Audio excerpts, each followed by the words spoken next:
Before God. ஒரு question mark. உனக்கு முன்னால கர்த்தர் இருக்கிறாரா, நீங்க அவருக்கு முன்னால் இருக்கிறீங்களா? பாயிண்ட கவனிங்க.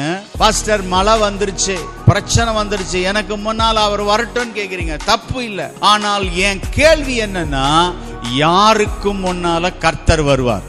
படிப்ப முன்னால, தேவைய முன்னால, பிரச்சனைய முன்னால வச்சுக்கிட்டு எனக்கு முன்னால கர்த்தர் வரட்டும் சொன்னா சாரி ஃபாதர், அது நடக்கவே நடக்காது. தேவைய முன்னால வைக்கிற ஜனங்கள் இஸ்ரவேல் ஜனங்களா இருந்தாங்க. தண்ணி வேணும், சாப்பாடு வேணும், கறி வேணும். அவங்களுக்கு முன்னால அந்த தேவையை தான் போக்கஸ் பண்ணிட்டு அந்த தேவையை சந்திக்க ஆண்டவர் வரணும் தங்களுக்கு முன்னாலன்னு கேட்டாங்க. ஆனா ஆண்டவர் என்ன சொன்னாரு? எப்பா, நான் அதெல்லாம் பாத்துக்கிறேன், ஆனா நீ செய்ய வேண்டியது எனக்கு முன்னால் நீ வரணும். அல்லேலூயா.